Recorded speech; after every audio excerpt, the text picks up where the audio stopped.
Warahmatullahi wabarakatuh.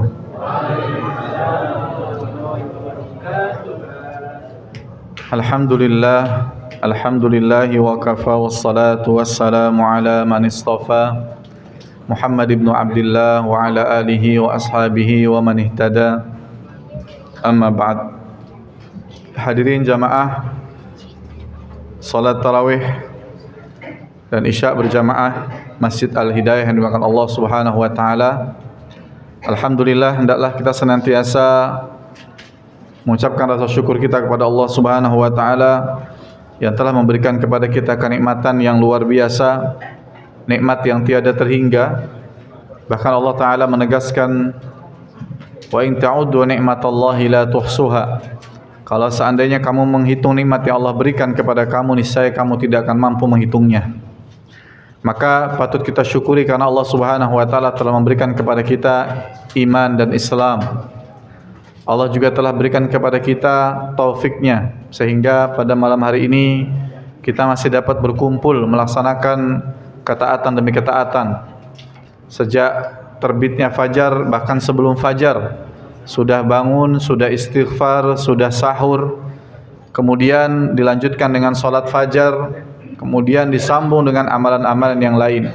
Itu adalah bagian dari taufik Allah Subhanahu wa taala yang Allah berikan kepada kita. Sampai pada malam hari ini kita semua menjalankan ibadah salat isya berjamaah dan tarawih. Hadirin dan hadirat yang dimuliakan Allah Subhanahu wa taala, kita juga patut bersyukur pada Allah Subhanahu wa taala karena masih kembali dipertemukan oleh Allah dengan bulan yang mulia, yaitu bulan Ramadan di hari yang ke-17 insyaallah. Ya, ini sudah setengah perjalanan.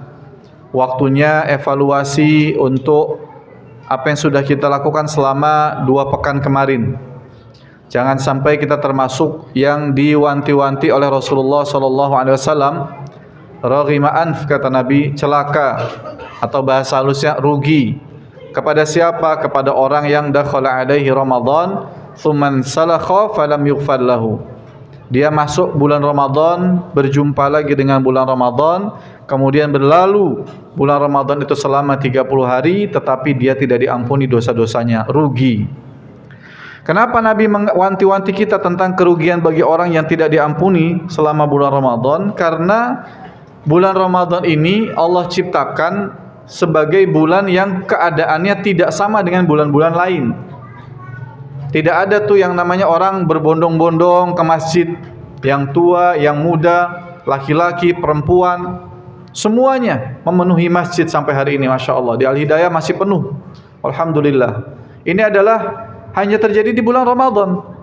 Kenapa? Kita tahu di awal-awal kemarin diingat oleh hadis Rasulullah SAW bahwasanya setiap bulan Ramadan maka pintu surga dibuka, pintu neraka ditutup, dan setan dibelenggu. Apa maknanya? Maknanya kondisi yang penuh dengan ketaatan itu lebih dominan daripada keadaan yang penuh dengan kemaksiatan. Bukan berarti tidak ada orang bermaksiat, bukan. Bukan berarti tidak ada orang yang kemudian berbuat jahat, menipu, korup, bukan. Masih ada. Tetapi kemudian tensinya itu tidak seperti terjadi di luar bulan Ramadan. Dan kita tentu sudah merasakan itu semua. Kemudian Ramadan ini Allah janjikan pelipat gandakan pahala yang luar biasa. Kalau di bulan-bulan yang lain barang siapa membaca Al-Quran falahu ajrun bi asyri amsalihha, barang siapa yang membaca Al-Quran maka baginya 1 pahala dikalikan 10, ada nilainya, disebut angkanya. Atau disebutkan oleh Allah Subhanahu wa taala, barang siapa perumpamaan orang berinfak di jalan Allah itu seperti habbah, 1 biji, ya, ambatat sab'a sanabil. Kemudian dari 1 biji yang ditanam itu muncul 7 bulir, 7 batang. Setiap 7 batang, 1 batangnya bernilai 100. Ada 100 biji lainnya. Berarti ada 700 kali lipat setiap orang yang bersedekah. Ada angkanya. Tetapi untuk bulan Ramadan ini kata Allah Subhanahu wa taala, ana ajzibi. Aku yang punya hitungannya. Aku yang punya hitungan pahalanya. Ya, kenapa Allah langsung seperti itu mengatakan? Karena mereka meninggalkan makan, meninggalkan minum, meninggalkan istrinya dan pasangannya hanya untuk karena menjalankan perintah Allah. Itu luar biasa. Ibarat musim Ramadan ini adalah musim ketaatan. Musim di mana orang berlomba-lomba untuk kemudian mendekatkan diri kepada Allah Subhanahu wa taala. Kalau kata orang hari ini, anak muda hari ini, FOMO, fear of missing out, takut kehilangan momentum, takut kehilangan trending. Nah, Ramadan ini istilahnya trending. Orang-orang sedang ramai-ramai bersedekah, ramai-ramai ke masjid, ramai-ramai bangun malam, ramai-ramai. Semua ketaatan itu kita lihat semarak di bulan Ramadan ini. Dan itu tidak pernah terjadi di luar bulan Ramadan. Karena memang keadaannya Allah ciptakan sedemikian rupa hanya terjadi di bulan Ramadan. Maka Nabi ingatkan, hati-hati buat orang yang masuk bulan Ramadan tapi tidak diampuni. Karena ini bulan pahalanya dilipat gandakan, dosanya banyak diampuni. Man shoma ramadhana imanan wa ihtisaba, ghufira lahu ma taqaddama min dzambi. Siapa saja melaksanakan salat di bulan Ramadan dengan penuh iman, memang penuh kesadaran penuh dia menjalankan itu. Kenapa puasa, Pak? Karena perintah Allah. Kenapa salat tarawih, Pak? Karena perintah Allah. Ya, kenapa sahur capek-capek bangun? Karena perintah Allah. Nah itu, imanan wa ihtisaba. Ghufira lahu ma taqaddama min dzambi. Memperhitungkan setiap apa yang sudah dia lakukan. Udah 17 hari nih, kira-kira salat saya gimana? Tarawih saya bagaimana? Tilawatul Quran saya bagaimana? Apa masih yang muda-muda terutama, apa masih terbuai dengan mainan-mainannya, dengan game-game online-nya? Waliyadzubillah, bahkan ada yang masih bermain judolnya. Subhanallah. Ya. Ini momentum, mau bersih-bersih ya bulan ini. Mau menambah amaliyah pahala kita ya bulan ini.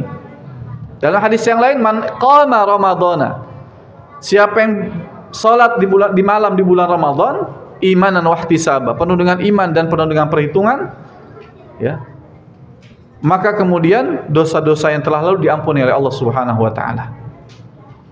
Ya. Jadi siapa yang puasa, siapa yang salat malam di bulan ini berharap pahala dari Allah Subhanahu wa taala, ikhlas lillahi taala, maka dosa-dosa yang telah lalu akan diampuni oleh Allah Subhanahu wa taala.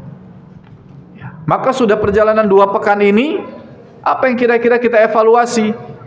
Setidaknya ada 3 hal yang harus kita evaluasi. Kalau waliyadzubillah, la samahallah, kalau di tahun yang akan datang kita tidak lagi berjumpa dengan bulan Ramadan, mumpung masih tengah bulan. Karena kita nggak tahu. Namanya ajal, fa idza jaa ajaluhum la yastakhiruna sa'ah wa la yastaqdimun. Kalau ajal itu sudah datangnya jatah kita, la yastakhiruna sa'ah, nggak bisa ditakhir, wa la yastaqdimun, dan juga nggak bisa didepankan, nggak bisa didahului. Itu namanya ajal. Nah, kalau tahun depan kita nggak ketemu lagi, setidaknya di sisa bulan Ramadan ini ada 3 hal yang harus kita perhatikan. Yang pertama, mari sama-sama kita perhatikan amal ibadah kita. Apakah sudah benar atau belum? Tidak usah ngejar banyaknya, Pak, tapi pastikan amalan itu amalan yang benar, baik menurut standar Allah dan Rasulnya. Alladzi khalaqal mauta wal hayata liyabluwakum ayyukum ahsanu amala. Dialah Allah yang telah menciptakan khalaqal maut wal hayat, kematian dan kehidupan, liyabluwakum ayyukum ahsanu amala, untuk menguji kalian siapa di antara kalian yang paling baik amalannya. Amalan yang baik itu seperti apa? Tentu yang sesuai ikhlas lillahi ta'ala, menjalankan semua perintahnya atas dasar menjalankan perintah Allah dan juga kemudian mengikuti sunnah Rasulullah SAW. Karena setiap kita nggak mungkin, Pak, Bu, ya, nggak mungkin kita bisa melaksanakan semua amal ibadah yang diperintahkan oleh Allah Subhanahu wa taala. Tidak ada kita tuh semuanya menjadi sempurna, nggak bisa. Memang kita tidak diciptakan untuk itu, dan juga syariat tidak menuntut kita untuk menjadi orang yang sempurna. Ya. Maka pilih kira-kira yang kita punya amalan spesial, ya, di sisi Allah Subhanahu wa taala. Amalan yang kira-kira Allah Subhanahu wa taala pasti diterimanya. Dan kitanya juga enggak ngoyo. Tidak ngoyo amal ibadahnya. Ya. Jadi apapun yang kita lakukan dalam ibadah kepada Allah Subhanahu wa taala, pastikan dia adalah baik amalan tersebut. Mungkin Bapak di sini ada yang ahli ibadah, ya, ada yang ahli sholat terus. Kalau masuk ke masjid itu, apalagi Jumat, dari mulai 11:30 sampai imam naik mimbar, dia sholat terus. Begitu salam, berdiri lagi sholat, salam, berdiri lagi sholat, salam, berdiri lagi sholat, terus seperti itu, Masya Allah. Tapi nggak semua orang bisa seperti itu. Ada yang ahli puasa, hampir tidak pernah lewat yang namanya puasa sunnah. Ya, nanti habis Ramadan puasa 6 Syawal, langsung hari kedua langsung puasa Syawal. Sambung lagi puasa Senin Kemis. Sambung lagi nanti Ayyamul Bid. Ya. Ada yang ahli seperti itu. Ada juga ahli sedekah. Setiap proyek kebaikan apapun itu iklannya pasti dia berbuat baik. Untuk Palestina dia transfer. Untuk pembangunan masjid dia transfer. Pengadaan ambulan masjid dia transfer. Setiap semua proyek kebaikan dia nggak pernah absen. Kenapa? Duitnya banyak. Dia sedekah terus. Ya. Dan ada juga amalan-amalan yang lain. Ya. Mungkin senyum, mungkin zikir, mungkin menuntut ilmu. Ya. Karena pernah ada suatu ketika sahabat juga tentu ada yang komplain kepada Nabi. Karena melihat orang-orang kaya itu kok setiap ada proyek jihad, dia pasti tuh nyumbang onta, nyumbang kuda, nyumbang senjata dan seterusnya. Orang-orang di masjid nih ahlus suffah yang nggak punya duit, ya bilang sama Rasul, ya Rasulullah enak ya jadi mereka. Emang kenapa? Ya mereka setiap ada proyek kebaikan pasti turun andil. Lah kita ini punya apa? Tidak seperti mereka. Maka apa kata Rasulullah? Ketahuilah bahwasanya setiap sendi kita itu punya sedekahnya. Ada 360 sendi Pak dalam tubuh kita ini. Setiap kita mengucapkan subhanallah walhamdulillah wala ilaha illallah wallahu akbar wala haula wala quwata illa billah, maka lisan semua ini mengisi sendi-sendi kita. Maka Nabi sunnahkan kepada kita untuk apa? Baca zikir pagi dan petang agar sendi-sendi kita itu ikut berzikir. Subhanallah. Jadi sebenarnya Nabi ingin menyarankan kepada kita jangan terlalu nggak usah ngelihat amalan orang lain. Lihat kepada diri pribadi, apa yang kamu sanggupi. Ya. Nabi itu subhanallah, saking ingin umatnya itu semua masuk Islam, perkara-perkara yang dianggap sulit dimudahkan sama beliau. Tarawih ini Pak contohnya. Sejarah tarawih itu contohnya. Nabi itu sholat malam di bulan Ramadan di Nabawi, karena rumah beliau dengan Nabawi kan tetanggaan aja, beda tembok. Ya. Nabi sholat sehari, 2 hari, 3 hari, kemudian nggak lama ada orang ikut, sahabat 1, 2, 3, 4. Hari ketiga orang sahabat ikut, Nabi nggak masuk lagi besoknya ke masjid. Hari berikutnya ditanya sama sahabat, ya Rasulullah semalam kemana? Kok nggak sholat tarawih? Kok nggak sholat malam bersama berjamaah? Apa kata Nabi? Saya khawatir nanti sholat ini dijadikan wajib untuk kalian. Coba itu. Ya. Karena Nabi tahu kalau Nabi sholat terus, ini hari ini jadi ribut tuh. Yang nggak sholat tarawih jadi kufur. Kenapa? Dulu Nabi sholat 30 hari di masjid berjamaah. Tapi Nabi tahu nggak semua orang bisa melaksanakan sholat tarawih pada isya. Mungkin nanti malam karena dia pulang kerja letih langsung tidur, bangun jam 12 dia sholat, sama saja. Karena tarawih itu adalah istilah untuk sholat malam yang dilakukan di bulan Ramadan ba'da isya. Sholat malam itu adalah sholat yang dilakukan malam hari setelah isya sampai fajar, sama. Ya. Jadi nggak usah berkeras hati dengan sesuatu yang memang ikhtilaf, dan itu toleransinya sangat luas. Apalagi contohnya Pak, kemudahan Islam ini. Bunyal Islamu ala khamsin. Islam ini ditegakkan atas 5 rukun. Apa dia? Syahadat, salat, puasa, zakat, haji. Ya Pak. Dan semua itu selain syahadat, semuanya dibundahkan oleh Allah Subhanahu wa taala dan Rasulnya. Salat dari 50 rakaat jadi 5 rakaat. Salat tidak bisa didirikan dengan berdiri, dia boleh duduk. Nggak boleh duduk, dia boleh tidur dengan isyarat. Nggak bisa dengan isyarat, dia disolatkan karena udah mati, ya kan? Gimana udah berbaring nggak ada nyawanya kok mau suruh sholat? Itu kemudahan. Nah yang 3 lainnya ini, puasa, zakat, haji, itu terikat dengan istita'ah. Kewajibannya terikat dengan hukum kemampuan. Yang puasa lagi safar boleh nggak puasa. Yang bulan Ramadan orang sakit menahun, orang tua nggak mampu puasa, boleh tidak berpuasa, diganti dengan fidyah. Ibu hamil boleh tidak berpuasa. Anak-anak kecil boleh tidak berpuasa. Banyak kemudahan itu. Ya. Yuridullahu bikumul yusra wala yuridu bikumul usra. Allah menginginkan kamu itu kemudahan dan tidak menginginkan kesulitan. Subhanallah. 3 rukun itu menjadi hal yang terikat dengan kemampuan kita. Apalagi zakat. Boleh jadi tahun kemarin dia muzaki, hari ini jadi mustahik. Boleh jadi tahun lalu dia orang yang mengeluarkan zakatnya, tapi hari ini dia orang yang menerima zakat. Masya Allah. Ya, terutama zakat mal. Kan kita tidak tahu keadaan manusia hari ini, besok, lusa, tahun yang akan datang. dinamika kehidupannya yang tadinya tajir tiba-tiba jadi nyungsep, ya kan? Bisa jadi. Semua tidak ada yang mustahil. Dan haji apalagi, jelas ayatnya man istata'a ilaihi sabila, yaitu untuk mereka yang punya kemampuan untuk menjalankannya ibadah haji. Jadi clear betapa mudahnya Islam ini. Maka nggak usah merasa kita kok wah ibadahnya gini-gini aja ya, sedekah nggak genah, puasa juga nggak tahu, ya, apalagi sholat juga cuman yang wajib-wajib aja. Kalau gitu cari amalan yang mudah, Pak, ya. Sesungguhnya kata Nabi SAW, ahabbal a'mal ilallahi adwamuhu wa in qalla. Sesungguhnya amalan yang paling dicintai oleh Allah Subhanahu wa taala adalah amal yang konsistensi walaupun mungkin secara kalkulasinya kecil, Pak. Amalan itu mungkin remeh saja. Zikir pagi petang nggak tinggal, sedekah setiap subuh datang ke Al-Hidayah, sedekah 5.000 rupiah, tapi sudah 30 tahun orang nggak ada yang tahu, cuma dia sama Allah saja yang tahu. Itu kelihatan remeh, tapi kalau Allah kehendaki dia menjadi besar, maka besar. Maka Ibnu Mubarak rahimahullah pernah mengatakan berapa banyak amalan, ya, yang itu nampak kecil amalan itu, tetapi besar di sisi Allah karena benarnya niat. Dan sebaliknya, berapa banyak amalan yang nampaknya besar, heboh, wah, tetapi kemudian nihil nilainya di sisi Allah karena sebab apa? Sebabnya adalah niatnya yang salah. Masya Allah.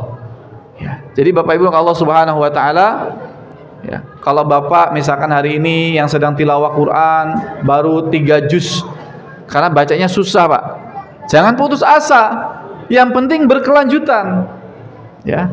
Yang penting berkelanjutan. Kita maklum kok, orang Islam itu sangat maklum. Apalagi Bapak Ibu nih kenal Islam atau baru hijrah di usia 50-60 tahun.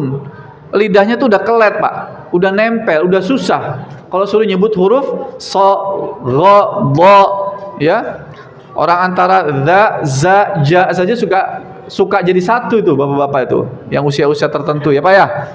Idza zulzilatil ardu zilzalaha. Karena baru ngaji semangat dibacanya apa? Ijajul jilatil ardu. Itu jadi huruf satu semua tuh, Pak. Ya, subhanallah. Tapi semangat belajarnya. Jadi yang kata Nabi SAW, alladzi yaqra'ul Qur'an wa huwa syaqun alaihi wa huwa yatata'ta falahu ajran. Orang yang baca Quran dan dia susah membacanya, kesulitan, Pak. Wa yatata'ta, atau bisa tapi terbata-bata, jangan khawatir, falahu ajran kata Nabi. Baginya dua pahala. Pahala apa? Pahala membaca Al-Qur'an dan pahala bersusah payah dalam pengucapan lafaznya. Karena kata Nabi, Al-Qur'an itu setiap hurufnya pahala, Pak, ibadah. Bedanya Al-Quran sama bedanya Al-Quran sama hadis qudsi atau hadis nabawi, itu adalah setiap huruf dari Al-Quran itu bernilai 1 pahala atau 10 pahala menurut sabda Rasulullah SAW. Jadi nggak ada yang sia-sia, nggak ada yang sia-sia. Iktikafnya Bapak di sini habis subuh sampai syuruk, iktikafnya Bapak di sini habis tarawih sampai jam 12 malam misalkan, hanya untuk menghatamkan 2 lembar atau 1 lembar Al-Quran dengan terbata-bata, itu punya nilai besar di sisi Allah Subhanahu wa taala.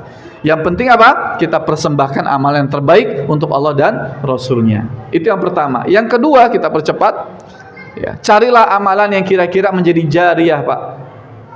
Yang menjadi jariyah, apa yang mengalir walaupun kita sudah meninggal dunia, mencetak Al-Quran, ya, kemudian membangun apa nanti di atas mau dinaikin lagi, ya, sumbang batu bata, sumbang semen, sumbang karpet, sumbang cat, gitu ya. Jadi selama 10 tahun catnya nggak diganti, ada saham kita di situ, maka Allah berikan pahala di dalamnya.